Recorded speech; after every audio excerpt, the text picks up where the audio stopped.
Donald Trump and the Single Mom's Journey to Hope. It was a chilly December evening in New York City.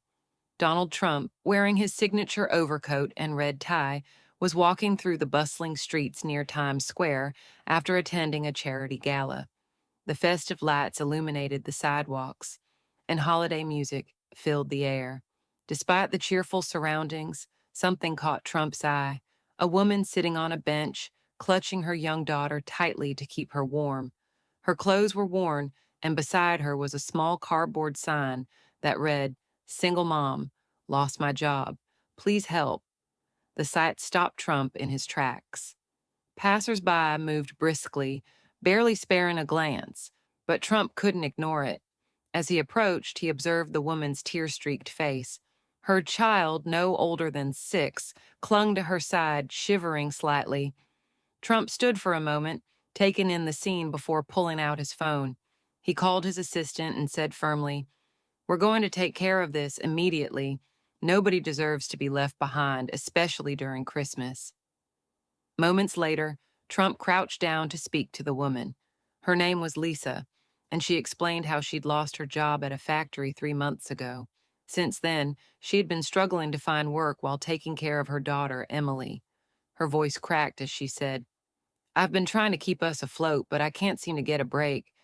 I just want my daughter to have a warm bed and a safe place to sleep." Trump listened intently.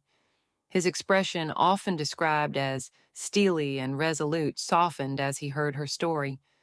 Then he spoke the words he had famously said years ago. As long as you're going to be thinking anyway, think big. Inspired by her resilience, he made a quick decision. Within minutes, a black limousine pulled up to the curb. Trump personally escorted Lisa and Emily inside, assuring them they were going somewhere safe. The destination was one of Trump's own hotels. When they arrived, the staff greeted the pair with kindness and immediately led them to a suite. Lisa was overcome with emotion as she saw the warm room, complete with a decorated Christmas tree and toys for Emily. But Trump wasn't done.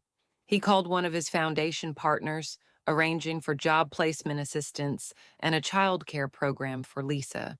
He also handed her a check to cover her immediate needs, saying, "You've worked hard.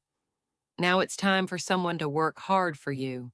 Before leaving, Trump turned to Lisa and said another of his iconic lines. What separates the winners from the losers is how a person reacts to each new twist of fate. The next morning, Lisa had a meeting with a career advisor, arranged by Trump's team.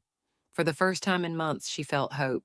Her daughter Emily smiled as she played with the new toys in their warm hotel room.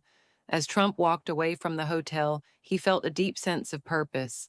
In his heart, he knew he couldn't fix every problem, but in this moment, he had made a difference. And for Lisa and Emily, Christmas was no longer a season of struggle, but a symbol of new beginnings.